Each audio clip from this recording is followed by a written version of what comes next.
Main काम जो है हमारा लाइफ स्किल और soft skill training program conduct करना। हम पूरे देश में नियर अबाउट लगभग आपके जो 135 ऑर्गेनाइजेशन में हम डिफरेंट डिफरेंट सेक्टर में, प्राइवेट सेक्टर, गवर्नमेंट, पब्लिक, सभी सेक्टर में हम जाकर लाइफ स्किल या सॉफ्ट स्किल या पर्सनालिटी डेवलपमेंट जिसको बोलते हैं, ये व्यक्तित्व विकास जो बोलते हैं, उसी के ऊपर हम ट्रेनिंग प्रोग्राम्स कंडक्ट करते हैं। तो दूसरा जो है हमारा organisation unit MAC group of institution के अंडर, वो है मैक कंसल्टेंसी सर्विसेज, जिसका main work is to provide जो एक ऑर्गेनाइजेशन के सारे जो एचआर रिलेटेड एक्टिविटीज होते हैं। मैं रिक्वेस्ट करूंगी जिनका भी ऑडियो थोड़ा म्यूट नहीं हुआ है, कृपया करके थोड़ा देख लीजिए, ऑडियो बटन थोड़ा म्यूट कर दीजिए। एक्चुअली बहुत डिस्टरबेंस हो रहा है, तो please check your audio buttons. Thank you. MAC consultancy में बता रही थी, हमारी जो दूसरे यूनिट मैक कंसल्टेंसी सर्विसेज के बारे में। तो उसका जो मेन काम है, एक ऑर्गेनाइजेशन के जो एचआर एनी एंटायरली जो सारे जो एचआर ह्यूमन रिसोर्स डेवलपमेंट काम जो होते हैं, उसका वो काम हम करते हैं, वो यूनिट करता है मैक कंसल्टेंसी सर्विसेज। आपके एक मतलब एम्प्लॉयज को रिक्रूट करने से लेकर उनका जो एवरीथिंग, जो सैलरी, जो उनका जो पूरा टर्म में रिटायरमेंट तक जो पॉलिसी, सारे वो जो भी आते हैं उसी के अंडर वो सारे काम है। तीसरा यूनिट जो मैक ग्रुप ऑफ इंस्टीट्यूशन के अंडर है, वो है मैक टैलेंट सर्च, जो है कि जिसका मुख्य काम है लोगों को, लड़कों को, मतलब जो अनएम्प्लॉयड को नौकरी देना। अभी तक तो हम उड़ीसा में ही सीमित है हमारा ये, डिफरेंट डिफरेंट डिस्ट्रिक्ट में, डिफरेंट ये में उनको हम देते हैं, जॉब प्रोवाइड करते हैं लोकली। फोर्थ यूनिट जो मैक ग्रुप ऑफ इंस्टीट्यूशन का जो चौथा यूनिट है, वो है, वो अभी मतलब सबसे यंगेस्ट एंड छोटा यूनिट, छोटा तो नहीं, यंगेस्ट यूनिट है, हाल ही 1.5 साल 2 साल होने को आए अभी, वो है मैक पब्लिक स्कूल। ये एफिलिएटेड अंडर सीबीएसई मीडियम है। उसको हम आगे तो मतलब अभी तक यूकेजी तक हमने एडमिशन दिया है, और आगे 12th तक जाने की उम्मीद है, 12th स्टैंडर्ड तक जाने की उम्मीद है। तो ये ब्रीफ एक है हमारे जो चारों unit MAC group of institution के अंडर है। और जो चौथा, इसके बाद ये तो कुछ भी मतलब फाइनेंशियली रिलेटेड है, लेकिन उसके अलावा जैसे आप सबको मालूम होगा, जो एक सीएसआर के तहत हम करते हैं, जो कॉर्पोरेट सोशल रिस्पॉन्सिबिलिटी, एक उसके ये एक सोशल वर्क जो हम कर रहे हैं, वो है जो छोटे बच्चे स्कूल के, मतलब हायर सेकेंडरी बच्चे जो स्कूल के, जो अंडर प्रिविलेज्ड है, मतलब जिनको ये जो हम ट्रेनिंग देते हैं, हम क्या जाकर जो अफोर्ड कर सकते हैं, इन मतलब जो दे आर एबल टू पे द फीस, उनको हम देते हैं जाकर। लेकिन जो बच्चे जिनको, और बच्चे ही हैं जिनको ये सब सारे चाहिए, मतलब they are the base foundation, तभी मतलब ये जो लाइफ स्किल सॉफ्ट स्किल वहीं से शुरू करना चाहिए। तो लेकिन बहुत सारे ऐसे बच्चे हैं हमारे देश में जो अंडर प्रिविलेज्ड है, जो अफोर्ड नहीं कर सकते, जैसे कि अनाथ आश्रम में ले लीजिए, बच्चे हैं स्लम एरियाज में है, गरीब जो है, जो अफोर्ड नहीं कर सकते, तो उनको हम फ्री में, फ्री ऑफ कॉस्ट ये ट्रेनिंग देते हैं। एक पैकेज बनाया गया है उनके लिए, एक व्यक्तित्व विकास प्रोग्राम, उसको ट्रेनिंग प्रोग्राम का नाम दिया गया है। तो वो हम देते हैं, एक 50 आवर्स का सेशन वो पैकेज है, लगभग 3 महीने में इसको हम कंप्लीट करते हैं। तो ताकि कुछ मतलब जिन्हें चाहिए लेकिन वो नहीं कर पाते अपनी मतलब ड्यू टू देयर मतलब पैसे के वजह से, कमी की वजह से, तो उनको हम देते हैं। तो ये एक हमारा मुख्य मेन काम भी है। तो आज जो हम एक साथ हुए हैं, हमारे साथ जो है स्वामी जी आर्यानंद जी, मैं आपको बहुत बहुत स्वागत करती हूँ। स्वामी जी नमस्कार। आज बहुत बहुत धन्यवाद आज हमारे साथ जुड़े रहने के लिए। हमारा हम जो आज डिस्कस करेंगे इसके ऊपर जो जिसका नाम है स्पिरिचुअल मैच्योरिटी।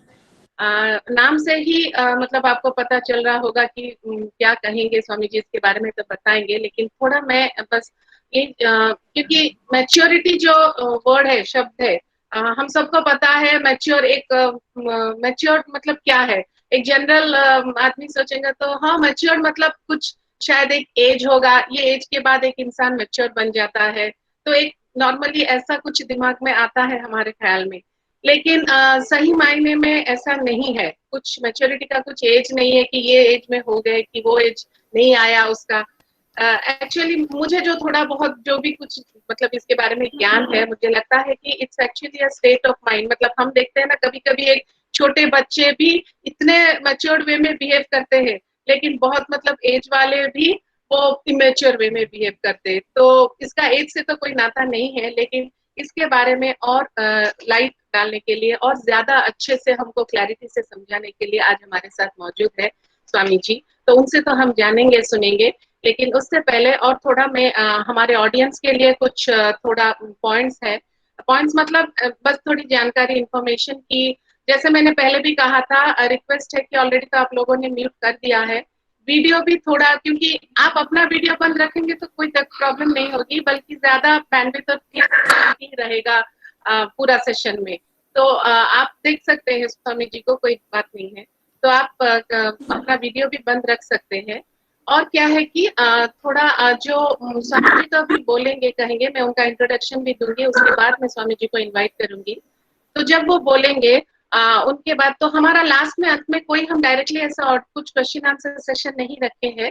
लेकिन एक चीज है कि चैट बॉक्स है, तो जो भी आपका सवाल है तो, लेकिन एक रिक्वेस्ट है कि कुछ मतलब सिर्फ रिलेटेड टू पर्सनल, मतलब खुद के बारे में। यहाँ हम कोई चर्चा नहीं करेंगे कि देश में क्या हो रहा है, पॉलिटिकली क्या हो रहा है, वो सारे इश्यूज, कुछ भी ऐसा नहीं है। ये सिर्फ खुद के लिए, हम अपने जीवन में क्या परिवर्तन ला सकते हैं या क्या चाहिए मेरे खुशी के लिए, जो भी कुछ है। तो it's only related to you. जो भी कुछ आपके मन में डाउट है, सवाल है, कुछ भी है, तो आप अपना कुछ प्रश्न है स्वामी जी के लिए, तो आप चैट बॉक्स में लिख सकते हैं। अंत में जब स्वामी जी उनके बोलने के बाद मैं वो हम आंसर करेंगे, स्वामी जी उसका उत्तर देंगे। तो वही रिक्वेस्ट है। तो जो भी आ रहा है मन में आप लिख लीजिए तभी का तभी, फिर हम ये करेंगे। उसके अंत में हम उसके ऊपर डिस्कशन करेंगे। तो स्वामी जी को इनवाइट करने से पहले मैं उनको उनका ब्रीफ इंट्रोडक्शन पढ़ देती हूँ। हमारे साथ स्वामी जी, स्वामी आर्यानंद जी महाराज, और एक बात स्वामी जी नमस्कार। तो स्वामी जी हमारे भुवनेश्वर रामकृष्ण मिशन में मठ में उपाध्यक्ष के हिसाब से अभी कार्य कर रहे हैं। उन्होंने अपना कार्य जो जर्नी 1990 में शुरू किया। He join Ramakrishna order in Pune. Pune में 1990 में उन्होंने ज्वाइन किया। स्वामी विवेकानंद बालक सेवा संघ आश्रम के, जो स्वामी विवेकानंद बालक सेवा संघ में उन्होंने बच्चों को, जो आसपास के बच्चों को उन्होंने ग्रूम किया for a better and good life, उनके अच्छे लाइफ के लिए उनको ग्रूम किया। फिर 1995 1995 से 1997 उनका ट्रेनिंग पीरियड रामकृष्ण मिशन का जो हेडक्वार्टर्स बेलूर मठ में, वहां उन्होंने अपना ट्रेनिंग पीरियड कंप्लीट किया। फिर उसके बाद 1997 से 2007 he serve in the Ramakrishna mission Vivekananda memorial Porbandar Gujarat में। वहां उन्होंने मतलब अपने जो साइक्लोन और अर्थक्वेक में, 2001 के अर्थक्वेक में जो सारे रिलीफ एक्टिविटीज में वो अपना योगदान दिया है उन्होंने।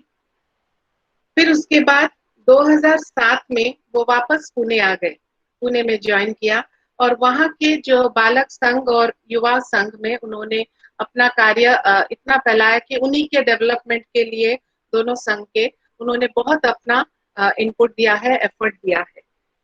उसके बाद वापस उसके बाद वापस 2017 में स्वामी जी इधर भुवनेश्वर में, भुवनेश्वर सेंटर में 2017 से वो अभी तक है, वहाँ कंटिन्यू कर रहे हैं।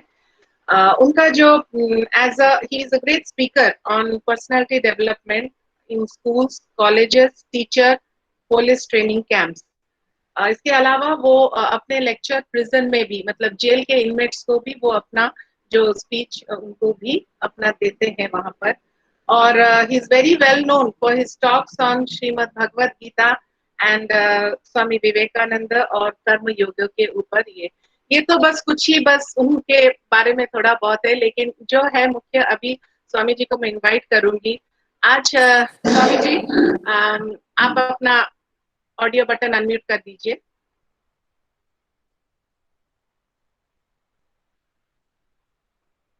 अभी तक नहीं हुआ है स्वामी जी, अनम्यूट। तो आपको आवाज आ रही है? हाँ जी। तो आप स्वामी जी, आज आपको और एक बार बहुत बहुत स्वागत है। तो आज का जो टॉपिक है स्पिरिचुअल मैच्योरिटी, तो उसके ऊपर आप कुछ मतलब जो भी आपको हमको गाइड कीजिए, पथ प्रदर्शित कीजिए। धन्यवाद स्वामी जी, अभी आपकी बात आप। ओम नमः श्री यतिराजाय विवेकानंद सूरये सच्चित् सुखः स्वरूपाय स्वामिने तापहारिणे स्वामिने तापहारिणे। नमस्कार। आज हमारा विषय है स्पिरिचुअल मैच्योरिटी। ठीक है, जैसे कि अभी मैडम ने बताया कि मैच्योरिटी क्या है, वैसा मोर और लेस हम सब लोगों को मालूम है। भले 100% कंसेप्शन हमारा उसके बारे में क्लियर नहीं है, फिर भी मैच्योरिटी मालूम है। ओके, तो ये दैनंदिन जीवन में। अब स्पिरिचुअल मैच्योरिटी के बारे में हम देखेंगे तो सबसे पहले स्पिरिचुअलिटी क्या है उसके बारे में हम सोचेंगे। और स्पिरिचुअलिटी माने सिर्फ मंदिर में जाना या सिर्फ अगरबत्ती धूप लगाना, यही स्पिरिचुअलिटी नहीं है, या कभी एक आधा उपवास करना, this is not actual spirituality. हम अभी उसके बारे में भी देखेंगे। और ये स्पिरिचुअलिटी किस लिए चाहिए, बहुत बार तो यही कंसेप्ट हमारा क्लियर नहीं रहता कि स्पिरिचुअलिटी की आवश्यकता क्या है, क्या हमें उससे हासिल होने वाला है। गीता का एक बहुत अच्छा श्लोक है, यम लब्ध्वा चा परम लाभम मन्यते नाधिकम ततः यस्मिन् स्थितो न दुखेन गुरुणापि विचाल्यते। So what is this spirituality? क्या प्राप्त करना है हमें कि एक ऐसी वस्तु, ऐसी स्थिति हमें प्राप्त करना है कि जो प्राप्त होने के बाद हमें और कुछ प्राप्त करना बाकी नहीं रहता। अभी आप देखिए, कितने भी पैसे कमाइए फिर भी हमें लगता है कि और पैसा चाहिए। कितनी भी बड़ी साड़ी लीजिए और लगता है कि पड़ोसन के पास उससे ज्यादा महंगी साड़ी आती है, और ये रामा हमारे घर में उस दिन क्या होगा, यू कैन इमेजिन। आप अगर एक कोटी की कार लीजिए और अगर 8 दिन के बाद आप देखते हैं कि बाजू के आदमी ने 1.5 कोटी की कार ली है, हो गया आपकी 1 कोटी की कार आपको ट्रैक्टर से ज्यादा महत्वपूर्ण नहीं लगती अभी, बराबर। तो लेकिन ये जो स्पिरिचुअलिटी है, ये जो अध्यात्म है, इसको फिर हम अल्टीमेट गोल इसका बोलते हैं ब्रह्म ज्ञान या आत्म साक्षात्कार, सेल्फ डिविनिटी का प्रकटीकरण, या स्वामी विवेकानंद इसके बारे में बहुत अच्छा शब्द प्रयोग करते हैं, यू आर अमृतस्य पुत्राः, तुम अमृत हो। तो उस अमृतत्व की प्राप्ति करने के लिए हम ये जो प्रयास कर रहे हैं, वो हमारी जर्नी जो है वो है हमारी आध्यात्मिकता। और ये जो अंतिम ध्येय है वो प्राप्त होने के बाद क्या होता है, ये हमने जो भी श्लोक देखा है, यम लब्ध्वा चा परम लाभम अन्यते नाधिकम ततः, कि ये स्थिति प्राप्त होगी, मुझे अगर ब्रह्म ज्ञान हो गया, आत्म साक्षात्कार हो गया, और कुछ सुख मिलने जैसा मुझे बाकी नहीं रहता। आप बोलेंगे ऐसा कैसे होता है? हाँ, जैसे समुद्र है, समुद्र में अगर 2-4 बूंद अगर बारिश के पानी आ जाता है, या और ना 10-20 लीटर 10-20 गैलन, तो क्या समुद्र उछलने लगता है क्या? नहीं। हम बोलेंगे अरे क्यों, तुमको आनंद नहीं हुआ, इतना सारा पानी लिया? बोलेंगे भैया मेरे पास अनंत जल है, उसकी तुलना में ये आपका जल ना कण मात्र है। तो वैसी जिस आदमी को ये ब्रह्म ज्ञान होता है, उसको बाकी सभी आनंद उसके लिए कण मात्र रहते हैं, बराबर। ये श्लोक में दम है, यम लब्ध्वा चा परम लाभम मन्यते नाधिगम्यता। अच्छा, और ये स्थिति प्राप्त होने के बाद कितनी अच्छी स्थिति है ना, कि फिर अभी हमारा किसी विषयों के प्रति, पैसे के प्रति भागना हमारा लगभग रुक जाएगा, क्योंकि हमें अंदर ही बहुत आनंद मिल रहा है। ओके, और फिर आप बोलेंगे दुखों का क्या?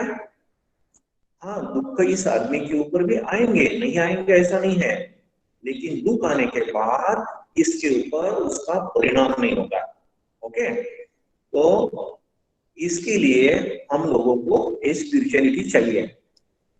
अब इस श्लोक के हिसाब से हमारे जीवन में हम कितना उतार रहे हैं, और हम कुछ श्लोक देखेंगे, उस श्लोक के हिसाब से हमारा जीवन अगर यापन होता है तो हम समझेंगे कि वो मैच्योरिटी है। जैसे एक उदाहरण, अभी सब लोग एक कोरोना वगैरह है, बहुत डरे हुए लोग हैं। ओके, एक स्कूल का एक किस्सा बताता हूँ, और बाद में जो मैच्योर आदमी है, स्पिरिचुअल मैच्योर, उसका और इस किस्से का क्या संबंध है वो देखते हैं हम। पुराने जमाने में वैक्सीन देने के लिए जो देवी वगैरह होती थी, और वैक्सीन देने के लिए डॉक्टर स्कूल में आते थे। तो स्कूल में आए हैं डॉक्टर, अब लड़के बैठे हैं, अब किसको अच्छा लगता है इंजेक्शन? अरे वाह वाह, इंजेक्शन देने के लिए, वाह डॉक्टर मुझे दीजिए। तो सबको जरा कष्ट ही होता है, हम लोग अभी भी, बड़े लोग भी रोते हैं इंजेक्शन से। हाँ, तो कुछ लड़के चुपचाप ले रहे हैं, और एक लड़का बैठा है बैठा है बैठा है, जो भाग गया वहां से। जब डॉक्टर उसको नीडल लगाने वाला था, वो लड़का भाग गया, उसकी नीडल भी खराब हो गई। अब भाग के कहा जाएगा? उसके जो टीचर थे वो बोलते चार लड़कों को, अरे जाओ उस नालायक को पकड़ के लाओ। वो लड़का तो बेचारा भाग रहा है भाग रहा है भाग रहा है, गेट के पास पहुंचा, बहुत बड़ा कंपाउंड था। अब गेट के पास तो चौकीदार खड़ा है, उसने गेट पहले से बंद करके रखा है, उसको मालूम था कि ऐसा हो सकता है। अब वहां चौकीदार है इसलिए, और इधर उधर रास्ता देख रहा है, पूरे कंपाउंड में दौड़ लगा रहा है। कंपाउंड की जो वॉल से बहुत बड़ी बड़ी है, और ये चार लड़के तो जैसे कोई हिरनी भाग रही है, और ये चार शेर उसके पीछे दौड़ रहे हैं। ऐसा करके उसको घेर लिया, पकड़ लिया, और जब गड़बड़ करने लगा, चीखने चिल्लाने लगा, उसके सीने पे बैठे दो चार थप्पड़ दे दिया उसको, घसीट के लेके आए टीचर के पास। टीचर ने दो चमके दिया, और डॉक्टर को बोलते इस नालायक को पहले सुई दे दीजिए, इंजेक्शन दे दीजिए। और डॉक्टर को भी गुस्सा आ गया था, हमारी नीडल खराब हुई, बाकी लड़कों को बड़ा आराम से दे रहा था वो नीडल, इसको इंजेक्शन जरा जम। अब आप मुझे बताइए, अब ये लड़का इतना भागा, इतना डरा, तो वो क्या बच पाया क्या?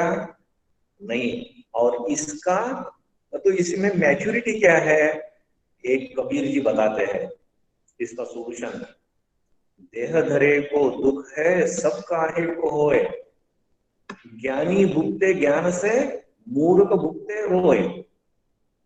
कि जब हमने देह धारण की है ना, तो दुख तो हमें आने ही वाले हैं। ऐसा कोई आदमी नहीं जिसको दुख नहीं है, सब काहे को है, सबको ही होता है। कितना भी श्रीमंत रहो, पॉलिटिक्स पावर कितना ही रहो, सबको दुख होते हैं। लेकिन ज्ञानी भुगते ज्ञान से, मूर्ख भुगते रोए। अब ये देखिए, बाकी बच्चे जो शांति से बैठे थे ना, इंजेक्शन दे रहे थे, वो ज्ञानी की कैटेगरी में, वो मैच्योर बच्चे हैं। अगर हम लोग ऐसा करते हैं ना, तो हम बोलेंगे कि हम ये दिस इज मैच्योरिटी, कि जो भी दुख है उससे छुटकारा तो नहीं है। अब ज्ञानी भुगते ज्ञान से, मूर्ख भुगते रोए। आपको रोते रोते अब ये सहन करना है, या हंसते हंसते? इंजेक्शन से आप छूटने वाले नहीं है। तो वैसे अभी जो दुख है, ये लड़का देखिए छूटा तो नहीं है, रोना रोना पड़ा उसको, मार खानी पड़ी, और इंजेक्शन भी जोर से उसको मिल गया। और बाकी लड़के ज्ञानी जैसे बैठे। तो हमारे लिए भी स्पिरिचुअल मैच्योरिटी ये है कि जो हमारे दुख है वो हम सहन करेंगे, फिजिकल ताकत के साथ, मेंटल शक्ति के साथ, और भगवान की कृपा से, भगवान को प्रार्थना करने के बाद।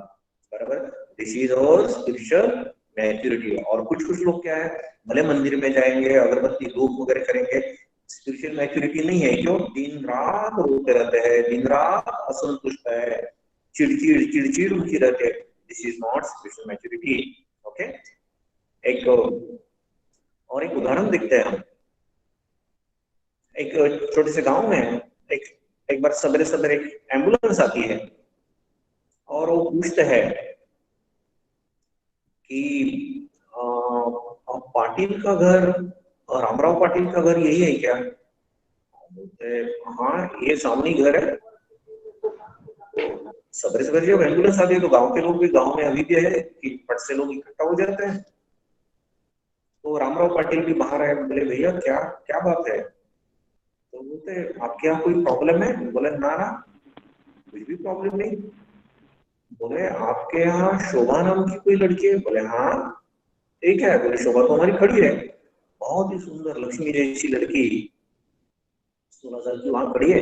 उस शोभा सोच में पड़ गई कि मेरा नाम इन लोगों को कहाँ से मालूम है, ये एम्बुलेंस क्यों आई? तो उसके पिताजी भी पूछते हैं, बोले हाँ यही हमारी शोभा है, लेकिन क्या प्रॉब्लम है, आप क्यों आए? तो एम्बुलेंस वाले भी जरा कंफ्यूज हो जाते हैं और बोलते हैं धीरे से, बोले आपके यहाँ सचमुच में कुछ प्रॉब्लम? बोले ना।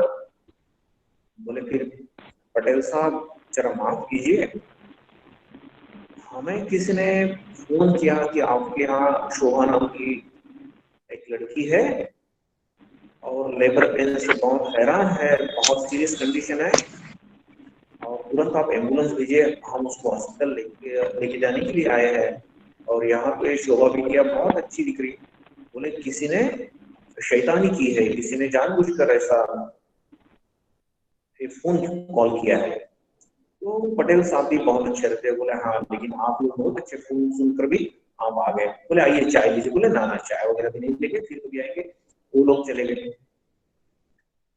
अब देखिए इस बात में क्या हुआ, शोभा की कुछ गलती है, पटेल साहब की कुछ गलती है, एम्बुलेंस वालों की गलती है, किसी की भी गलती नहीं है। लेकिन अब क्या गलती हो रही है, गांव के लोगों में थोड़ी सी चर्चा हो रही है, अच्छा ये शोभा के लिए आई थी कि वो प्रेग्नेंट वगैरह वगैरह। हाँ ठीक है, वो एम्बुलेंस वाले ने बताया इतना ही, लेकिन शोभा आपके सामने खड़ी है ना। लेकिन फिर शोभा तुरंत पिताजी तो गांव वालों के साथ बात कर रहे हैं, शोभा वहां से फट से बाथरूम में गई,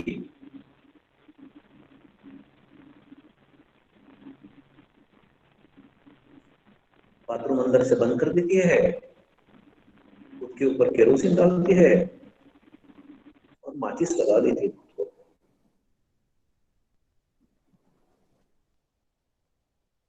क्यों हमारी लड़कियां, हमारी बेटियां क्यों इतनी वीक है, इमोशनल स्टेबिलिटी क्यों नहीं है, स्पिरिचुअल मैच्योरिटी क्यों नहीं है? अरे हमारा गीता का श्लोक, हम दुनिया भर का फालतू मटेरियल हमारे लड़के लड़कियों को पढ़ाते हैं, देते हैं। स्कूल में भी सिलेबस ना, मुझे बहुत ज्यादा विश्वास नहीं स्कूल के सिलेबस का, फालतू का सिलेबस है मैक्सिमम। हमारे जीवन जीवन जीने के लिए, जीवन संग्राम में उपयोगी उसमें लगभग कुछ भी नहीं है, एक नौकरी और कुछ पैसा उसमें इतना उतना ही। ये हमारा गीता का श्लोक है, क्लैब्यमास्मगम पार्थ नैतत्त्वय्यो प्रपद्यते क्षुद्रम हृदय दौर्बल्यम त्यक्त्वा उत्तिष्ठ परन्तप। अरे अर्जुन इतना बड़ा युद्ध खेलने वाला था, लाखों लोग उसमें मरने वाले थे, अर्जुन जब हताश होता है तो श्री कृष्ण ने उनको यही श्लोक बोला ना, क्लैब्यमास्मगम पार्थ। ऐसा नपुंसक जैसा व्यवहार मत करो। देखिए ये शब्द हम भी सभ्य लोग यूज नहीं करते, लेकिन कृष्ण ने उनके लिए यूज किया, क्लैब्य। ऐसा क्लैब्य जैसा व्यवहार मत करो। और ये हमारी जो शोभा है, उसने ऐसा ही व्यवहार किया ना कि किसी ने मुझे कुछ बोला, मेरी गलती नहीं है, फिर भी I am committing suicide. What is this nonsense? और तुम रोज मंदिर में जाती थी ना, शाम को भगवान को दिया लगाती थी ना, बेटा तुम्हारी आध्यात्मिकता सिर्फ उतनी ही रही, मैच्योरिटी नहीं आई तुमको, आध्यात्मिक मैच्योरिटी, क्योंकि घर में शायद माताजी पिताजी को नहीं है ये मैच्योरिटी। समझ में आई बात मैच्योरिटी की? क्लैब्यम मास मगम पार्थ, आपको ये शोभा नहीं देता, न ये तो त्वयि उपपद्यते, क्षुद्रम हृदय दौर्बल्य में, हृदय की दुर्बलता छोड़ो। हमें जब भी हमारे ऊपर कुछ संकट आता है ना, जो भी हम स्पिरिचुअल आदमी है, बार बार हमने बोलना चाहिए कि ये हृदय की दुर्बलता है, मुझे उससे छुटकारा पाना है, ये मुझे शोभा नहीं देता। बार बार हमने बोलना चाहिए। तुम परम तप हो, शत्रु को तपाने वाले हो तुम। तो ये जो हमारा वीकनेस है, ये हमारा जो रोना है, हमारा इरिटेशन है, these are all our enemies, ये हमारे शत्रु है, उनको हम तपाएंगे। So this is maturity. और यही किस्सा एक दूसरी लड़की के बारे में देखिए, उसको हम देखते हैं कि उसके जीवन में मैच्योरिटी है। पाकिस्तान की घटना है, एक लड़की के साथ दुष्ट लोग, 4-5 लोग एक अत्याचार करते हैं, पुलिस में जाती है तो पुलिस उसको ही दोषी, फिर वो पंचायत, तो पंचायत वाले इस लड़की को ही दोषी देते हैं। और इतना ही नहीं, और होपलेस एंड नॉनसेंस, उसका मुंह काला करके, उसको नेकेड करके, गधे पे बिठा के पूरे गांव में उसको घुमाते हैं।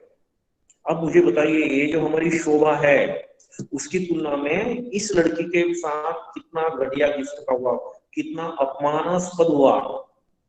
लेकिन एक गीता का श्लोक हमारी शोभा ने नहीं, लेकिन ये जो इस लड़की का नाम है, पाकिस्तानी लड़की का नाम है मुख्तार माई, उसने अपने जीवन में बराबर उतारा है। ठीक है, मेरा अपमान किया आप लोगों ने, ठीक है, मेरी बेइज्जती की आपने, ठीक है, उन 4 पुरुषों ने तो की, आप पूरे गांव वालों ने भी की, पंचायत वालों ने भी की, but I will not commit suicide.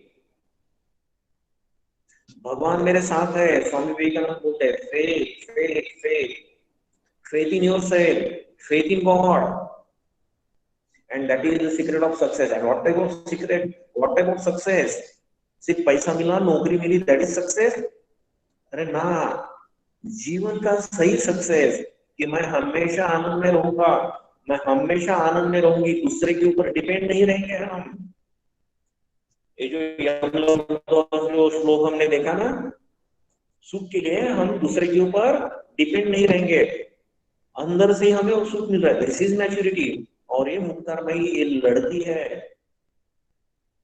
फिर वो कोर्ट में गई, बहुत सारे मीडिया ने उसको बहुत कवरेज दिया वगैरह वगैरह।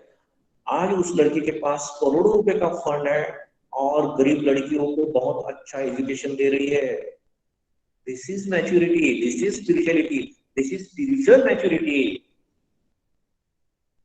सिर्फ हम बैठ रहे हैं, ताल बजा रहे हैं, ढोल बजा रहे हैं और गाना गा रहे हैं, that is the part of spirituality, but that is not mature spirituality, that is not spiritual maturity। ये जो स्पिरिचुअल मैच्योरिटी है, हमारे जो श्लोक है, हमारे जो शास्त्र है, हमारे जीवन में उतरना चाहिए। जितना अधिक प्रमाण में उतरेंगे वो, उतना हम बोलेंगे उतनी ज्यादा मैच्योरिटी हमारे जीवन में आ रही है। हम क्या बोलते हैं, मैच्योरिटी इस्तेमाल करते हो शब्द, तो इसकी मैच्योरिटी थोड़ी कम है, इसकी मैच्योरिटी बहुत अच्छी है। हाँ, थोड़ा ये और प्रयास करेगा, थोड़ी अच्छी स्वामी विवेकानंद की किताब पर पढ़ेगा, तो इसकी मैच्योरिटी और बढ़ेगी। ये जन का हम शब्द प्रयोग करते हैं। एक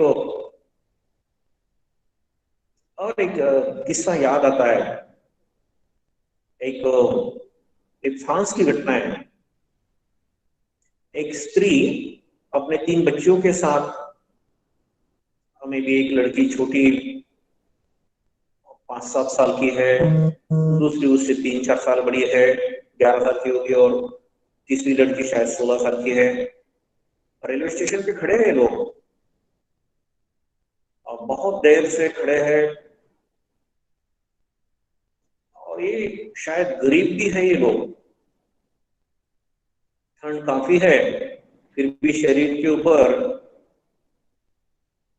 ठीक से गर्म कपड़े नहीं है। खैर, दूर से विसत सुनाई दी ट्रेन की, और लाइट भी दिखाई दिया, तो ये बच्चियों को बोलते हैं आइए। प्लेटफॉर्म के पास वो खड़े हो गए बराबर, और उसी समय अभी ठीक है, लाइट दिखने के बाद और वो विसल बजने के बाद भी गाड़ी आने में 2 मिनट का समय लगता है। उसी समय मालूम नहीं क्या हुआ, जो छोटी बच्ची है सबसे छोटी, वो अपने माँ के पैरों से लिपट जाती है और सिर्फ 2-3 वाक्य होते हैं अभी। मम्मा मुझे बहुत ठंड लग रही है, मम्मा आई लव यू, मम्मा हम घर जाएंगे ना। सिर्फ 3 शब्द, 3 वाक्य सिर्फ। और उसमें क्या ऐसा हुआ, हम बोलेंगे कुछ नहीं, क्या हुआ, लेकिन मालूम है ऐसा क्या हुआ। फट से स्त्री ने अपनी बिटिया को गोद में ले लिया और कस के उसको जकड़ लिया अपने हृदय से। बोलते हाँ बेटा हम घर जाएंगे। वो तो छोटी, उसको समझ में नहीं आ रहा है कि ट्रेन आ रही है, हमको कहीं जाना है। लेकिन बड़ी लड़की बोलती है मम्मा हमको कहीं जाना है ना। बोले कैंसिल कर दिया। अब देखिए घर जाते हैं वो, तीनों बच्चों को एक कमरे में सुला देती है, जो भी ब्लैंकेट वगैरह इतना है, और उससे उनको ढक दीजिए। फिर अपने कमरे में जाती है, दरवाजा बंद करके फुट फुट कर रो रही है, भगवान ये क्यों मेरे साथ ऐसा कर रहे हो, मैं तो इतना मेहनत कर रही हूँ, तुमको मालूम है भगवान मैं आज क्यों रेलवे स्टेशन पे गई थी। तीनों बच्चों को ट्रेन के नीचे मैं धकल देने वाली थी और मैं भी कूद जाने वाली थी। पैसे नहीं है हमारे पास खाने के लिए। राजकुमारी जैसे मेरी बेटियां हैं, लेकिन पहनने के लिए ठीक से कपड़े नहीं है, रात भर रो रही है। शायद कुछ उसको सपने में कुछ दिखाई दिया है, मॉडरेट में भी, या शायद प्रार्थना का प्रभाव। देखिए स्पिरिचुअल मैच्योरिटी का एक लक्षण है हमारा प्रार्थना के ऊपर कितना विश्वास है।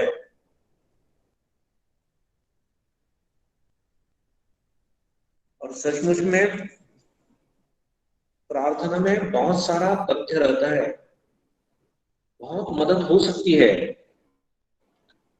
तो इसने जो भी है बहुत प्रार्थना की, और सवेरे उठने के बाद एक जगह इंटरव्यू के लिए गई, और उस इंटरव्यू में वो सिलेक्ट भी होती है। उसका वहां गाना जो है कुछ ही दिनों के बाद फ्रांस के रेडियो पे जब वो गाना शुरू होता है, उस गाने ने लगभग पूरे फ्रांस को पागल कर दिया, बहुत फेमस हो गई हो। अब आगे और क्या क्या होता है मैं बताता हूँ, अपने पास समय नहीं है।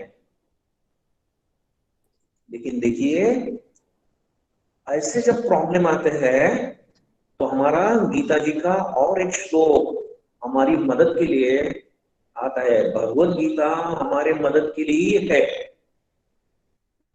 उस श्लोक का जितना ज्यादा हम चिंतन करते हैं, उतना हमारे अंदर वो उतरने वाला है, और जितना हमारे अंदर उतरने वाला है वो श्लोक, उतनी हमें मैच्योरिटी हासिल हो रही है, भगवान के पास उतना अधिक जा रहे हैं हम। कौन सा गीता का श्लोक है, मात्रा स्पर्शास्तु कौन्तेय शीतोष्ण सुख दुःखदाः आगमा पायिनो अनित्याः तान् स्थितिक्षस्व भारत। भगवान कृष्ण ने अर्जुन को बताया, अर्जुन कितने दुख में था हमको मालूम है। अर्जुन बोलता है मैं युद्ध नहीं करूंगा, कितने लोग मारे जाने वाले हैं, हमारे सभी तो हमारे रिलेटिव है। तो कृष्ण भगवान बोलते हैं मात्रा स्पर्शास्तु कौन्तेय शीतोष्ण सुख दुःखदाः आगमा अपायिनो अनित्याः। अरे ये दुख आने वाले हैं, जाने वाले हैं, परमानेंट कुछ भी नहीं है, परमानेंट कुछ भी नहीं है। तुम थोड़ा सह लो, सहन करो। तांस तितिक्षस्तु भारत, उसे थोड़ा तुमको सहन करना पड़ेगा। अब जब भी आप लोगों के ऊपर, हम लोगों के ऊपर कुछ संकट आएंगे ना, अब ये श्लोक बार बार हम इसको अगर दोहराते हैं, क्या दिस इज नॉट परमानेंट, ये चले जाने वाला है, चले जाने वाला है, चले जाने वाला है, जाएगा ही जाएगा ही जाएगा ही। देखिए वो पैच अगर हमारे जीवन में निकल जाता है, for your kind information, particular जब मैं महाराष्ट्र में था, यहाँ आने के पहले बहुत सारे कॉलेजेस में सैकड़ों लेक्चर हुए मेरे, और मैं मेरा नंबर भी बताता हूँ बच्चों को। यहाँ भी उड़ीसा में कुछ कॉलेजेस में हुए, और जब उनके कुछ प्रॉब्लम रहते हैं उन बच्चों के, उन स्टूडेंट्स के, तो मुझे फोन करते हैं। और भगवान की कृपा से आई कैन टेल यू कि 99.99 लड़के लड़कियों के प्रॉब्लम सॉल्व होते हैं, कोई प्रॉब्लम नहीं है। सिर्फ उतना पैच अगर हमारा निकल जाता है, तितिक्षस्व भारत, थोड़ी देर के लिए सहन करो, ये निकल जाने वाला है। और माँ शारदा देवी भी यही बोलती है, पूल के नीचे का जो पानी है वो परमानेंटली वहां नहीं रहता, वो निकल जाता है, तो हमको थोड़ी देर के लिए सहन करना है। इस ढंग से अगर करते हैं, ये अगर हमारा एटीट्यूड रहता है, और जितना ज्यादा ये एटीट्यूड हमारे जीवन में उतारते हैं, उतनी हमारे जीवन में मैच्योरिटी है। एक थोड़ा सा मजेदार चीज, एक किस्सा बताता हूँ। हमारे पुणे में बालक संघ है, जैसे मेरे बायोडाटा में बताया गया है। आजू बाजू के बच्चे आते हैं, बहुत बहुत अच्छे बच्चे हमारे, सो आई लव देम। और चौथी कक्षा से लेके 10वीं तक आते हैं, बाद में 10वीं के बाद के जो लड़के हैं उनको हम दादा बोलते हैं। तो खैर, बहुत पुरानी बात है, शायद 91-92 की बात होगी। हमारे यहाँ 2 बच्चे थे, शब्बीर और बशीर, बहुत नटखट थे, अच्छे थे लेकिन बहुत नटखट थे। तो और एक सचिन नाम का लड़का रो रहा था, जस्ट रिसेस का समय था, रो रहा था। तो जो इंचार्ज स्वामी जी है, उन्होंने जरा उस बच्चे की तरफ देखा नहीं। बोलेंगे अगर उसको पूछते हैं तो और वो रोना चालू करेगा, इसका नाम बताएगा, उसका नाम बताएगा, तो ठीक है, थोड़ी देर के बाद यही अपने आप शांत हो जाएगा। लेकिन वो स्वामी जी देख रहे थे कि कुछ ज्यादा होता है, तो ओके मैं देख लूंगा फिर। तो थोड़ी देर के बाद उस सचिन के पास वो शब्बीर आता है। तो शब्बीर पूछता है सचिन को, बोले सचिन क्या बात है, क्यों रो रहे हो? तो हम भी जब रोते हैं, कोई ऐसा पूछता है तो हमें बड़ा अच्छा लगता है ना। तो शब्बीर बोलता है, ये जो सचिन बोलता है, देखना, बोले वो रमेश ने मुझे मारा। तो सचिन नेचुरली एक्सपेक्ट कर रहा था, तो शब्बीर बोलेगा, अच्छा रमेश ने तुमको मारा क्या, चल उसकी चटनी बनाएंगे अभी। तो लेकिन शब्बीर, मैंने पहले ही बोला, तो बड़ा नटखट था, उसका ऐसा कोई इरादा नहीं था। वो सचिन को बोलता है, सचिन रमेश ने तुमको मारा तो तुम रो क्यों रहे हो? तुम तो आत्मा हो, तुम्हारे शरीर को तुम्हारे शरीर को मारा है, तुमको नहीं मारा है, तुम तो आत्मा हो। Can you imagine? ये लड़के सभी उस समय चौथी में भी नहीं थे, तब हमारा बालक संघ बिल्कुल चौथी से भी छोटे बच्चे हम लेते थे। कैन यू इमेजिन कि चौथी से भी छोटे बच्चे इस ढंग का शब्द प्रयोग कर सकते हैं, इस ढंग की भाषा का प्रयोग कर सकते हैं? ये तो आत्म वेदांत की भाषा हुई ना। आप देखिए, आप अगर रो रहे हो और किसी ने आपको ऐसा बताया, तो आपको बड़ा गुस्सा आ जाएगा कि तुम आत्मा हो और शरीर के साथ ऐसा हुआ है। ठीक है, अगर मैं बताऊंगा किसी को तो बोलेंगे हाँ स्वामी जी बता रहे हैं, ठीक है, I will think for it. लेकिन कोई तुम्हारा दोस्त है, सहेली अगर ऐसा बताते, बड़ा गुस्सा आ जाएगा। और पर्टिकुलरली जब आप देखते हैं कि आपकी वो मजाक कर रहा है, तो सचिन को तो बड़ा गुस्सा है, और सचिन बोलते हैं, अच्छा शब्बीर, मुझे तुम आत्म तत्व का ज्ञान पिला रहे हो, और थोड़ी देर पहले मैंने भी देखा था तुम वो आम के पेड़ के पास रो रहे थे, तब बोले क्या हुआ? तब तुम्हारी आत्मा कहाँ गई थी? अब शब्बीर ने सोचा नहीं कि मेरे ऊपर ये बुमरांग आ जाएगा। लेकिन देखिए, शब्बीर की मैच्योरिटी देखिए भैया। भले उसको स्पिरिचुअल मैच्योरिटी हम उसके लिए शब्द इस्तेमाल नहीं करेंगे, लेकिन यही प्रसंग हमारे जीवन में अगर हम शब्बीर जैसा हैंडल करते हैं, तो हम बोल सकते हैं स्पिरिचुअल मैच्योरिटी। शब्बीर बोलता है, सचिन तुम बोल रहे हैं कि मैं रो रहा था। हाँ, तो बोले तुम तो रो रहे थे, तब तुम्हारी आत्मा कहाँ गई थी? सचिन गलत बोल रहे हो। अरे मैं नहीं रो रहा था, वो तो मेरी आंखें रो रही थी। वो मेरी आंखें रो रही थी, मैं नहीं रोता, मैं नहीं रो रहा था, मैं तो आत्मा हूं। देखिए, वेदांत का तत्व इन बच्चों को ठीक से समझ में आया है। ये तत्व बहुत बार हमें भी समझ में नहीं आता, और समझ में आने के बाद हमारे जीवन में हम कितना उतारते हैं, दैट इज मैच्योरिटी। जितनी ज्यादा मात्रा में हम उतारते हैं, उतनी ज्यादा मात्रा में हमारी स्पिरिचुअल मैच्योरिटी है। और ये गीता का श्लोक है। ये कौन सा श्लोक है? शब्बीर जो बोल रहा था आत्मा तत्व, ये गीता का श्लोक है, बड़ा फेमस श्लोक है ना। नैनम छिंदन्ति शस्त्राणि, ये भगवान कृष्ण अर्जुन को बता रहे थे। नैनम छिंदन्ति शस्त्राणि नैनम दहति पावकः न चैनम क्लेदयन्त्यापो न शोषयति मारुतः। ये जो आत्मा है उसे कोई काट नहीं सकता, न कोई जला सकता है, न कोई सुखा सकता है, न कोई उसको भिगो सकता है। ये अजर अमर, बराबर। अगर हम दिन में 10 बार, कम से कम सिर्फ 10 बार ही अगर हम ये इसका चिंतन करते हैं ना, 10 बार, सिर्फ एक एक दो दो मिनट के लिए भी चिंतन करते हैं ना कि yes, I am not this body, I am not this mind, I am something different from this body, from this mind, I am आत्मन। जो कुछ मेरा अपमान हुआ है, किसका अपमान हुआ है? शरीर का, मन का, आत्मा का नहीं हुआ। That is my real nature. आसान नहीं है।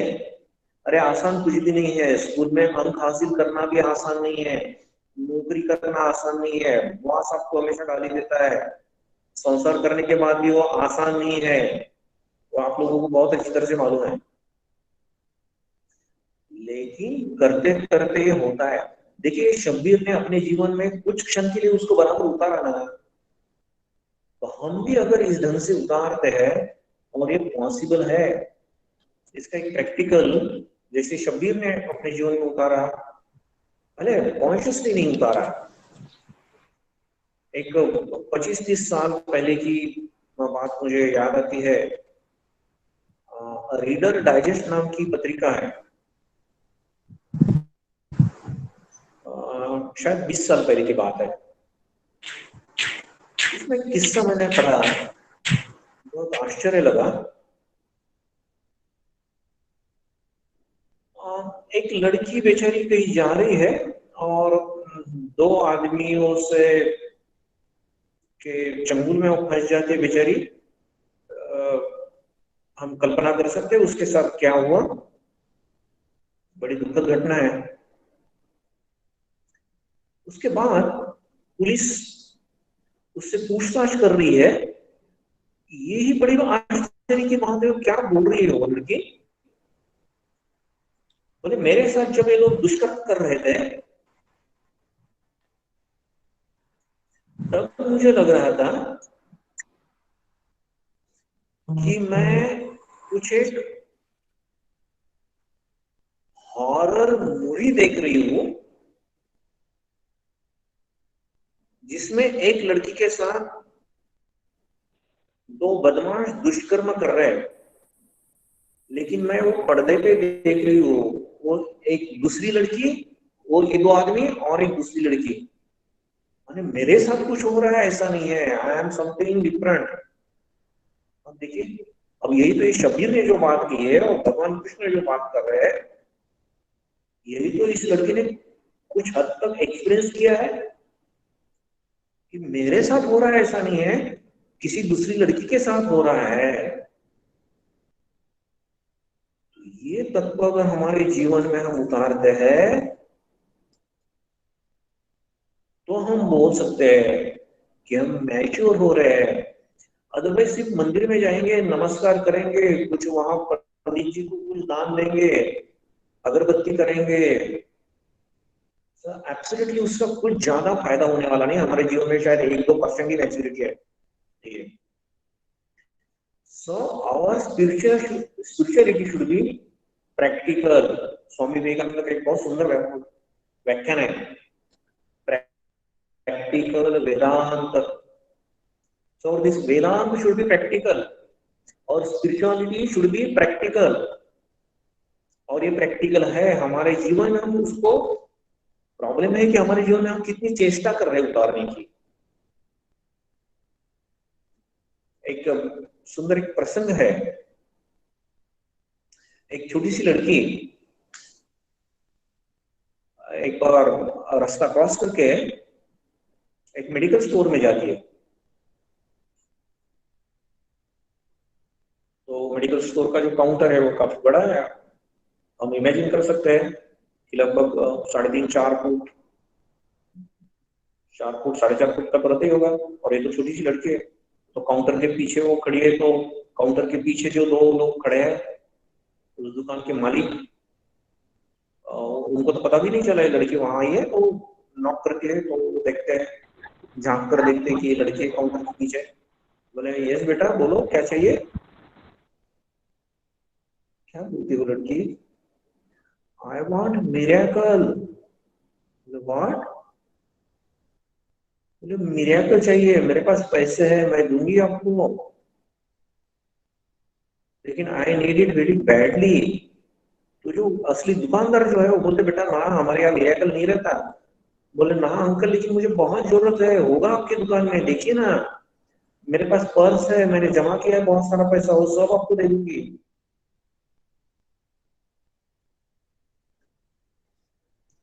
वो लड़की इतना रुआसा होकर बोल रही है ना, जो दूसरा आदमी खड़ा है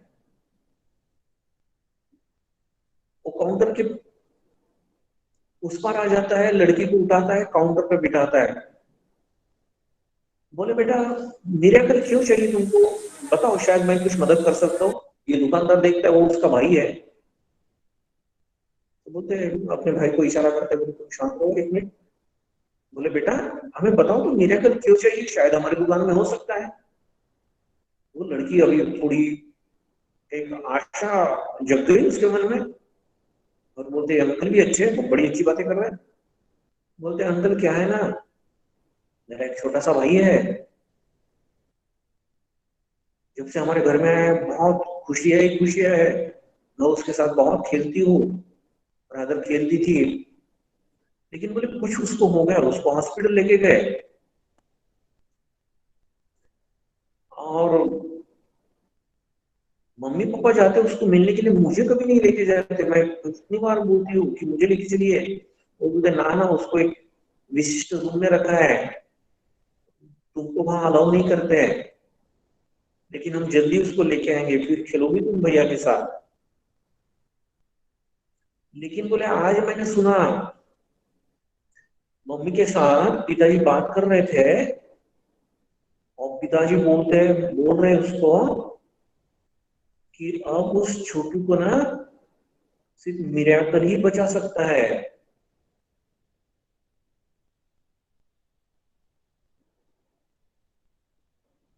और मम्मी पापा दोनों रोने लगे। तो हमें तो मालूम है कि जब भी किसी को हॉस्पिटल में रखते हैं उसे मेडिसिन की जरूरत पड़ती है, और मेरे भाई को मिरेकल नाम के मेडिसिन की जरूरत है, इसलिए मैं आपकी दुकान में आई हूँ। उसे उसका एक इनोसेंटनेस देखिए, निष्पापता देखिए उसकी। तो डॉक्टर बोलते हैं अच्छा बेटा तुम बताओ तो, बोले तुम्हारे भाई को एग्जैक्टली क्या हुआ था, थोड़ा सा कुछ कल्पना से बता सकते हो। हाँ बोले उसके सर पे कुछ फोड़ा हो गया ऐसा बोलते, ट्यूमर वगैरह ऐसा कुछ। डॉक्टर बोलते ओके ओके बेटा। तो डॉक्टर ने उसका जो भाई है, वो मेडिकल स्टोर के मालिक का, वो बोलता है बेटा मुझे लगता है कि हमारी दुकान में वो मिरेकल है। लड़की की आंख एकदम खुल जाती है।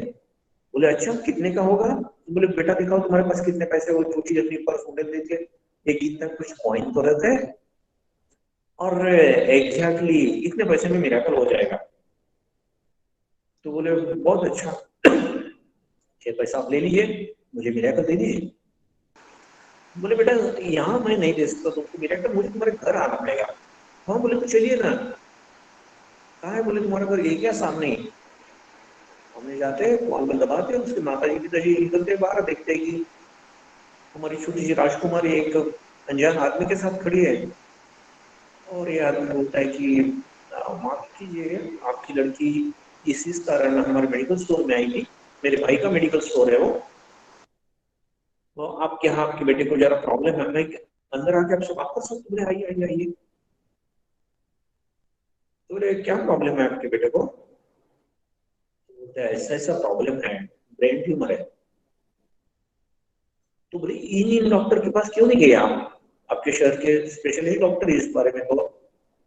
बोले हाँ, एक तो बोले बहुत महंगे है वो, हमारे पास इतना पैसा भी नहीं है, और खैर कैसे भी अगर हम जुगाड़ कर भी लेते हैं पैसे का, तो बोले वेटिंग लिस्ट पे बहुत लंबा नंबर लगेगा हमारा। ओके। बोले अब मैं बताता हूँ, आप उस डॉक्टर के पास जाइए, वो डॉक्टर आपको ले लेंगे। बोले सर आप कैसी बात कर रहे हैं, आप नहीं जानते उन डॉक्टर को? तो ये बोलते अरे भैया मैं बहुत अच्छी तरह से जानता हूँ, आप जाइए उनके क्लिनिक में, आपके बच्चे का पहला ही वो केस ले लेंगे। अब इन दोनों को तो यकीन नहीं हो रहा है, कौन है अजनबी आदमी, वो थोड़ा सा चिढ़ भी जाते हैं, तो पहले ही परेशान है बेचारे। अरे बोले भले आदमी आप कैसा बोल सकते हैं कि डॉक्टर हमारे बच्चों को ले लेंगे पहली केस?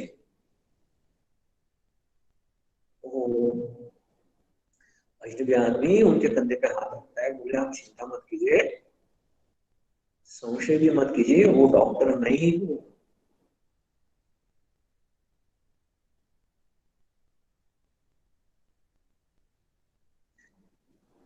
मैं आपके बेटे को देखूंगा, पैसा भी नहीं लूंगा, आपकी बच्ची से ऑलरेडी मैंने पैसा ले लिया है मिरेकल का, और सचमुच में वो बेटा अच्छा हो गया, छोटा सा बच्चा। अभी मिरेकल ही है ना, बराबर ना? विश्वास रखिए भगवान के ऊपर कि हाँ भगवान मेरी मदद के लिए आएंगे। ऐसा नहीं है कि सभी संकट दूर कर देंगे, भगवान वो भी कर सकते हैं। और अगर कुछ संकट बहुत दूर करने लायक नहीं है ना, तो वो शक्ति देंगे हमें सहन करने की। और अगर मेरा प्रारब्ध है ना, हम बोलेंगे स्वामी जी प्रारब्ध जो है वो तो भुगतना ही पड़ता है। अरे हाँ, लेकिन माँ शारदा बोलती है कि आप अगर जप ध्यान अच्छा करते हैं, लोगों की सेवा करते हैं, प्रभु का नाम लेते हैं, प्रार्थना करते हैं, तो प्रारब्ध के हिसाब से जो आपको तलवार बैठने वाली थी, तलवार का घाव आपको मिलने वाला था, वो सुई के चुभन से उतनी ही वेदना होगी आपको, उतना ही दर्द होगा, उससे निकल जाएगा। ये विश्वास रखिए, प्रार्थना कीजिए, भगवान मदद अवश्य करते हैं, सिर्फ आपकी परीक्षा लेंगे, कुछ समय लगेगा, इतना ही। और एक 2 मिनट में एक आखिरी एक इंसिडेंट बता देंगे, तब मेरा समय जो मुझे दिया गया था वो खत्म हो रहा है। एक लड़की अपने गुरुदेव से पूछती है कि गुरुजी मुझे सिर्फ एक ही कुछ ऐसा वाक्य बताइए कि जो मेरे जीवन में बहुत उपयोगी पड़ेगा, मेरे अध्यात्म के लिए। गुरुजी बोलते ठीक है, तुम जो पढ़ती हो, जब करती हो, प्रार्थना करती हो, तो चालू रखो। अब एक ही याद रखना, रात में सोते समय बोलना,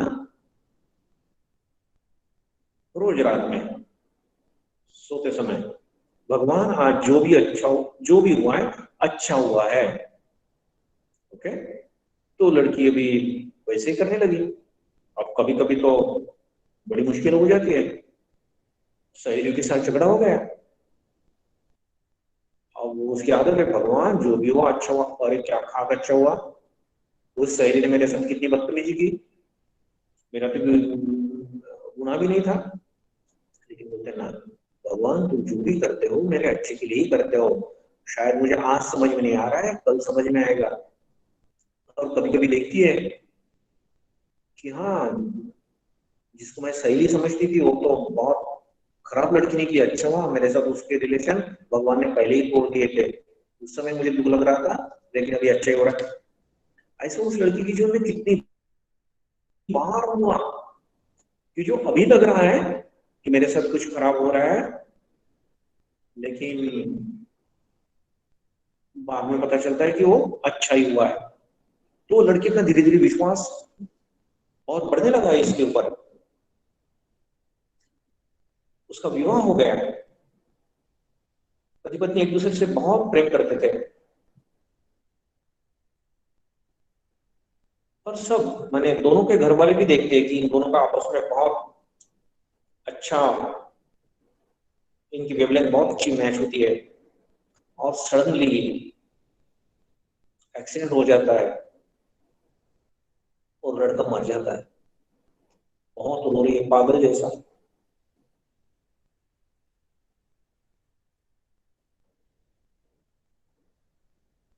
अब कितना रोएंगे, और दिन भर रेडियो कितनी देर तक उठेंगे। खैर घर के लोग तो है, अब घर के लोग भी तो सोएंगे। देखिए हमारे साथ परमानेंटली कोई नहीं रह सकता, दूसरे के ऊपर बहुत ज्यादा डिपेंड मत रहिए। बहुत जेन्युइन आपसे प्रेम करने वाला आपके हृदय से उसका हृदय मिल जाएगा, ऐसे लगभग नहीं के बराबर लोग रहते हैं। एक भगवान ही आपसे सही सही प्रेम कर सकता है। अब सब लोग इसको समझा बुझा के सब लोग सो रहे अपने अपने कमरे में गए, ये भी बोल रहे हम चाहिए, मैं भी सो जाती हूँ। अब रूम में गई, कोई बोला कि हम सोते हैं आपके साथ आपके कमरे में। बोले ना ना चिंता मत कीजिए, मैं दरवाजा बंद भी नहीं करूंगी अंदर से, कुछ हुआ तो मैं आपको बुला लूंगी, मुझे अकेला रहने दीजिए। बोले अच्छा ठीक है। अब जैसी बेड पे गिर जाए, मैंने बेड पे सुई है पड़ती है, वो ऑटोमेटिकली उसके मुंह से निकलता है, इतने सालों की प्रैक्टिस है, भगवान जो भी हुआ है अच्छा ही हुआ है। जैसे मुंह से निकलता है रोना चालू कर देती है, क्या भगवान अच्छा हुआ है। पूरी जिंदगी भी मेरे सामने पड़ी है, कैसा मैं करूंगी।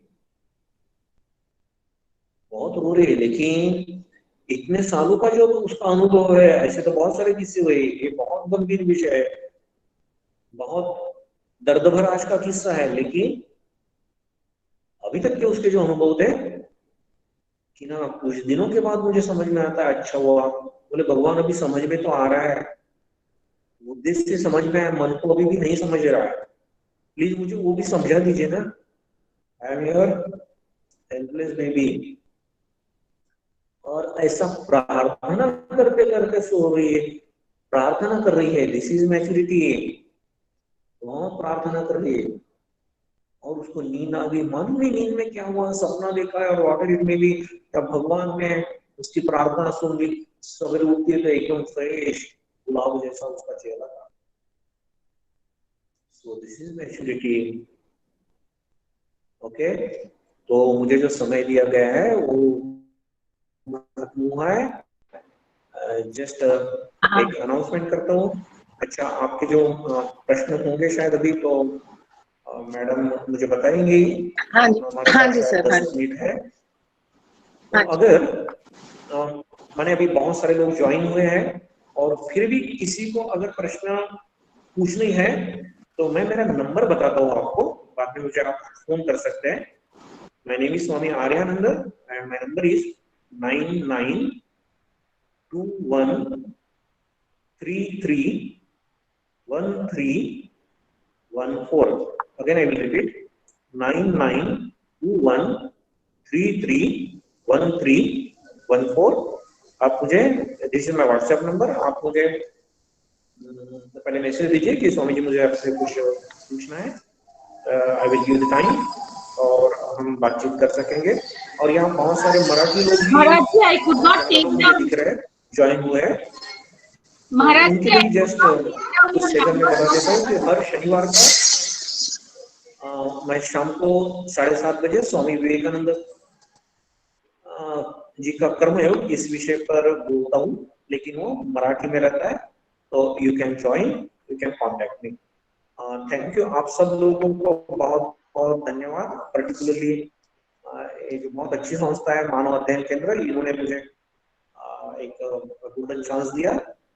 बहुत बहुत धन्यवाद और आपके लिए बहुत बहुत मेरी प्रार्थनाएं। धन्यवाद स्वामी जी। नहीं, ये तो आपकी बहुत बड़प्पन है कि जो मतलब हमारी संस्था तो वो तो अलग बात है, लेकिन हम मतलब वी आर हाईली प्रिविलेज्ड की ऑनर्ड कि आप आज आए और कुछ मतलब हमारे जो इनविटेशन पर आकर आप अपना जो ज्ञान बांटे हम सबको।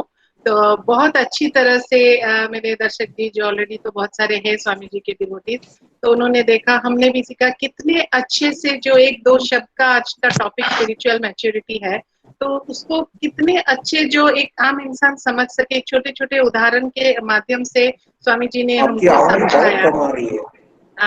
आवाज क्लियर नहीं है? अभी सुनाई दिया ठीक से स्वामी जी? आ रही है? कम। शायद कुछ बाकी को आवाज आ रही है, सुनाई दे रही है आप सबको? Yes yes yes miss. Okay okay, थोड़ा कुछ शायद टेक्निकल प्रॉब्लम होगा कुछ कुछ। हाँ, अच्छा स्वामी जी, हमारे very clear that might be some technical problems, network glitches. Exactly at some end. Okay, तो स्वामी जी हमारे पास एक जैसे कि हमने पूछा था एक दो सवाल है, पढ़ती हूँ, तो आप कृपया उसको थोड़ा एड्रेस कीजिए, उस पर आप अपना थोड़ा। लोपामुद्रा बेहरा जी ने पूछा है, उन्होंने पूछा है कि भगवत गीता में क्या चीजों का। स्वामी जी आपको मेरी आवाज आ रही है? स्वामी जी आपको आवाज आ रही है अभी मेरी? हाँ, अभी मैंने जो इंस्ट्रूमेंट लगाया उसकी वजह से आ रही है। अच्छा ठीक है, तो हमारे पास एक सवाल है, लोपामुद्रा जी ने पूछा है, तो सवाल ये है कि भगवत गीता में 4 चीजों का पालन के लिए कहा गया है, धर्म, अर्थ, काम और मोक्ष। इनका स्पिरिचुअल मैच्योरिटी से क्या संबंध है? और उनका ये भी सवाल है, आजकल के वास्तविक जीवन शैली में इसका क्या प्राधान्य है? ठीक है। हाँ जी। तो धर्म, अर्थ, काम, मोक्ष। ओके। हाँ जी। तो धारयति इति धर्मः। ओके, मैं ये जब जस्ट निकाल के देखता हूँ कि बराबर आवाज। हेलो, अभी आ रही है आवाज? ओके, हाँ जी आ रही है। हाँ बस ठीक है, तो दिस इज कंफर्टेबल। तो अभी क्लियर है। धारयति इति धर्मः, तो इस धर्म का अगर पालन करना है, हम अगर मनुष्य है तो हमारा मनुष्य धर्म क्या है उसका ठीक ठीक पालन करेंगे। हमें मालूम है कि हमारा मनुष्य धर्म क्या है, हमारा विवेक हमें बराबर बताता है। अगर हम स्टूडेंट है तो हमारा विद्यार्थी का धर्म क्या है, हम अगर शिक्षक है तो हमारा धर्म क्या है, डॉक्टर है तो हमारा धर्म क्या है, हमें सबको पता है। अगर हम हमारा इनर वॉइस सुनते हैं तो हमें बताता है कि ये करना चाहिए और ये नहीं करना चाहिए। तो वो जो धर्म है उसका हमने पालन अधिकाधिक मात्रा में करना है, दैट इज आवर मैच्योरिटी। अर्थ, जब हम गृहस्थ है हमने ज्यादा से ज्यादा पैसा कमाना चाहिए, लेकिन लीगल मेथड से, ठीक मेथड से, without any corruption, without any cheating. हमारा शास्त्र उसमें बोलते हैं उसमें कोई गलत नहीं है। उस पैसे का अच्छा सा सदुपयोग कीजिए। ओके। बाद में आता है काम, उसको भी हमारे शास्त्र ने ना नहीं बोला है, लेकिन लाइसेंस नहीं दिया है कि अगर हमारे विवाह हो गए तो दिन रात आप भोग भोगते रहिए, ऐसा नहीं है। कि इसके लिए बोला है कि आप एक अच्छी संतति उससे निर्माण कीजिए, और उसमें भी हमारा फिर कंट्रोल चाहिए। और बाद में मोक्ष। अब अभी हमने जितने सारे प्रसंग अभी तक के लेक्चर में देखे, वो अल्टीमेट देखिए उसका अंतिम ध्येय है मोक्ष प्राप्ति। ओके, तो इस ढंग से अगर हम जाते हैं तो हमारे जीवन में ये this is practical. Next. Hello. हाँ हाँ जी, हाँ धन्यवाद स्वामी जी। लोपामुद्रा जी, मुझे आशा है कि आपके सवाल का उत्तर दे दिया है स्वामी जी ने। और एक जो दूसरा सवाल है, सवाल तो नहीं है ये, एक हेमंत जी कृपया आपका ऑडियो म्यूट कर दीजिए। हेमंत जी प्लीज म्यूट योर ऑडियो। हाँ जी, स्वामी जी, दूसरा जो सवाल है वो श्री आर के सुतार जी से है। उनका प्रश्न सवाल तो नहीं है, वो वही अच्छे से लिखे हैं कि आप थोड़ा ऑडियो प्लीज चेक कर लीजिए, किसका खुला है तो उसको ऑडियो म्यूट कर दीजिए। Audience please mute your audience speaker. अच्छा ठीक है, मैं स्वामी जी सवाल पढ़ देती हूँ। आर के सुतार जी से, आपको आ रही है तो मेरी आवाज क्लियर स्वामी जी? हाँ हाँ, यस ठीक है, ठीक है, ओके। उन्होंने लिखा,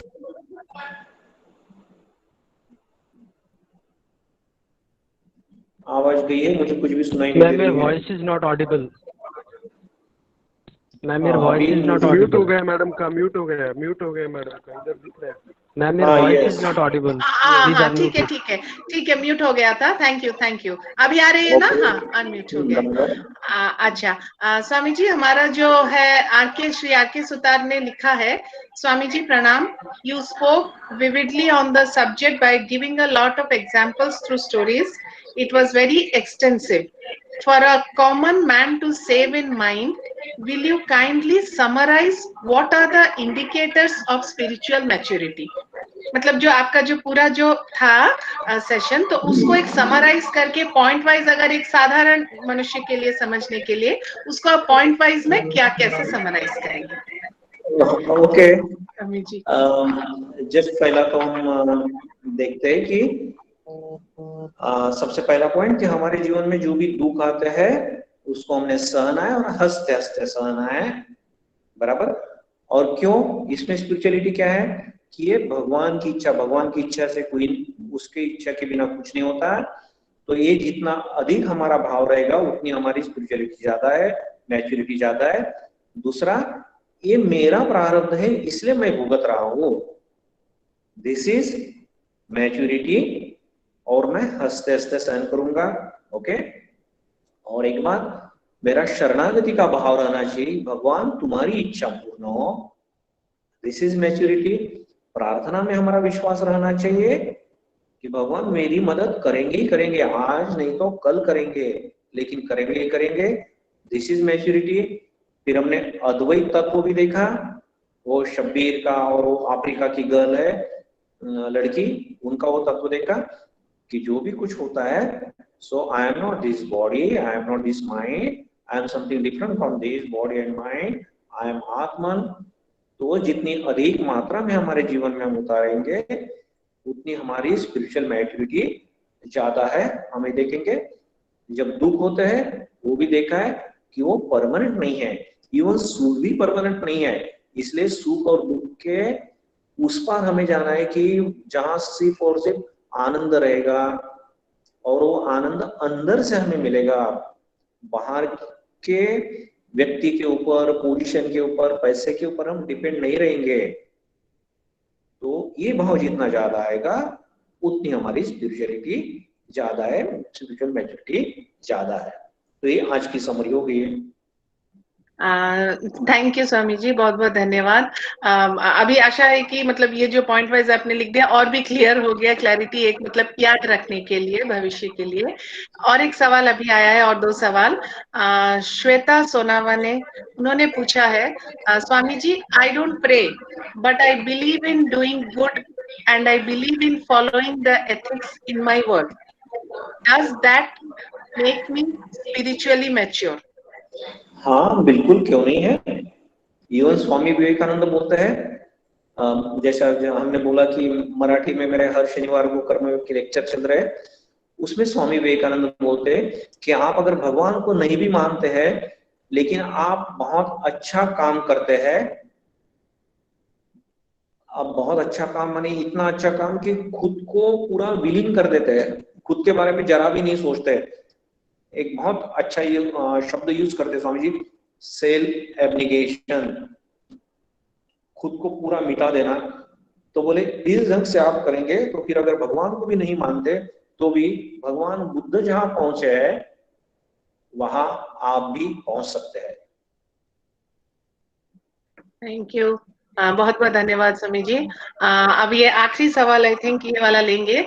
अर्चना जी ने पूछा है, how to build spiritual maturity in children and youth. Okay okay okay, तो बच्चों में और यूथ लोगों में स्पिरिचुअल मैच्योरिटी कैसे उनके पास पहुंचनी चाहिए, बराबर। सबसे पहले तो ये जो माता जी पिताजी है उनके जीवन में ठीक से उतरना चाहिए, उन्होंने अच्छा सा पढ़ना चाहिए, अपने जीवन में उतारना चाहिए। और जैसे हमारे कुछ ड्यूटी है मेरे साथ जिनका कांटेक्ट रहता है, मैं तो उनको बोलता हूँ कि अगर घर में छोटे बच्चे हैं ना तो उनको पर्टिकुलरली स्वामी विवेकानंद की वगैरह जो किताबें है पिक्टोरियल बायोग्राफी, वो उनको दिखाइए, रोज एक एक कहानी पढ़िए उनके सामने, उसके ऊपर डिस्कशन कीजिए। और एक बात, एक शायद 2 साल पहले एक दिल्ली की एक स्कूल है, वहां उन्होंने मुझे गाइड करने के लिए बुलाया था। तब से उन लोगों के साथ कुछ मेरे संबंध है। तो मेरे पास अभी जिन लोगों के नंबर रहते हैं तो व्हाट्सएप से मैं उनको कुछ अच्छी क्लिप भेजता हूँ, कुछ अच्छे इंसिडेंट भेजता हूँ। तो इन स्कूल के जो एक मेन व्यक्ति है वो मुझे बहुत बार बोलते हैं कि जब मैं उनको अच्छी क्लिप भेजता हूँ तो बोलते स्वामी जी एक क्लिप हम हमारे स्कूल के बच्चों के साथ शेयर कर रहे हैं जिनसे उनकी मैच्योरिटी बढ़ने वाली है, प्रैक्टिकल सॉल्यूशन निकलने वाले हैं। तो इस ढंग से अगर हम करते हैं बार बार बच्चों के साथ और युवकों के साथ हम चर्चा करते हैं, हम कॉलेज में लेक्चर के लिए भी इसलिए जाते हैं, विषय रहता है personality development, emotional stability etcetera etcetera, उसके पीछे फिलोसॉफी स्वामी विवेकानंद गीता इसकी रहती है। तो ये जितनी आइडिया हम सुनेंगे उतना धीरे धीरे हमें उसका कलर लग जाता है, जैसा संग करते हैं वैसा हमें रंग लगता है। तो इस ढंग से करने से हो सकेगा। सबसे अच्छा स्वामी विवेकानंद की किताबें पढ़ना चालू कीजिए। बाकी मैं संतों की बहुत ज्यादा नहीं बोलता हूँ क्योंकि बहुत आध्यात्मिक रहती है वो, और बच्चे शायद वो नहीं पढ़ पाएंगे, लेकिन स्वामी विवेकानंद की किताबें बहुत इंस्पिरेशनल रहती है और उससे हमें सॉल्यूशन भी मिलते हैं सभी। और धीरे धीरे फिर स्वामी जी तो अल्टीमेट यतिराज थे, योगी राज थे, और स्पिरिचुअलिटी में बहुत अधिक मैच्योरिटी भी इन लोगों को आ सकती है, बच्चों को भी। धन्यवाद स्वामी जी। दूसरा सवाल हमारा है, टाइम तो ऑलरेडी हो गया लेकिन फिर भी अभी लास्ट मोमेंट में सवाल आ रहे हैं तो ठीक है। अविनाश जी का दूसरा सवाल अविनाश कृष्ण कुमार जी का है, what is the art of accepting others who do injustice to you against whom you can't revolt? अच्छा, again please you again repeat, what is the what is the art of accepting others, दूसरों को हम कैसे accept करें जो हम मतलब injustice करते हैं हमारे लिए, लेकिन हम उनको कुछ रिवोल्ट भी नहीं कर सकते। ओके, इनका ना ये अभी मैं जो अभी शनिवार का मेरा जो लेक्चर बोल रहा हूँ उसमें ये टॉपिक पूरा 1 घंटा हमारा चला कि हमने प्रतिकार करना चाहिए कि अप्रतिकार करना चाहिए, हिंसा, what is the difference between हिंसा एंड अहिंसा, कि हमने क्या सब सहन करना चाहिए। तो उसके 3-4 पॉइंट है कि कुछ बातें हैं कि हम सहन कर सकते हैं, उससे हमारी स्ट्रेंथ बढ़ती है। ओके, जैसा गीता जी में बोलते हैं यस्मान्नोदिजते लोको लोकान्नोदिजते च यः हर्षामर्ष भयोद्वेगै मुक्तो यः सच में प्रिया। जो दूसरे को इरिटेट नहीं करता और जो दूसरे से इरिटेट नहीं होता वह मेरा प्रिय भक्त है। तो ये फार्मूला मेरे जीवन में उतार सकते हैं हम कि भाई उसने मेरे साथ ऐसा किया लेकिन फिर भी मैं शांत हूँ, मेरी स्ट्रेंथ मैं देख रहा हूँ और उसको धन्यवाद कि उसने मेरी स्ट्रेंथ बढ़ाई है, मैं इरिटेट नहीं हुआ। तो एक कुछ हद तक ये ठीक है। अगर कोई हमारे साथ ज्यादती करता है, सर के ऊपर से पानी बह रहा है, तो यहाँ सिर्फ सहन करना हमारा कर्तव्य नहीं, that will not your maturity, वो हमारा डरपोकपना हो जाएगा, कायरता हो जाएगी हमारी, बराबर। उस समय हमें विरोध करना पड़ेगा, जरूरत पड़ने से 2 थप्पड़ भी उस आदमी को देना पड़ेगा। इतना ही नहीं, उस दिन उस लेक्चर में मैंने बताया था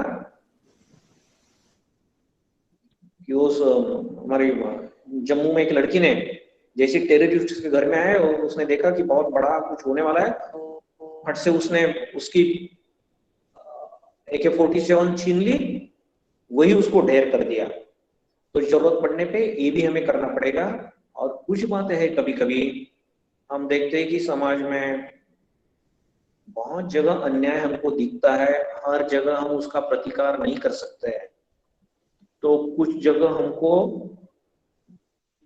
सह लेना ही हमारे लिए ठीक रहता है।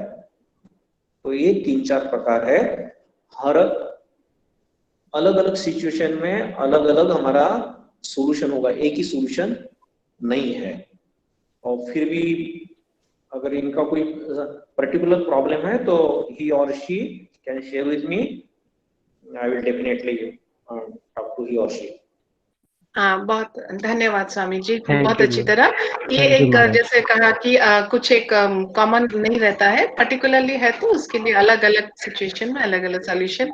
स्वामी जी, दूसरा है आदित्य राज सिंह जी से, उन्होंने रिक्वेस्ट किया है कि if somebody is suffering in tragic conditions, how can we say that जो होता है अच्छे के लिए होता है?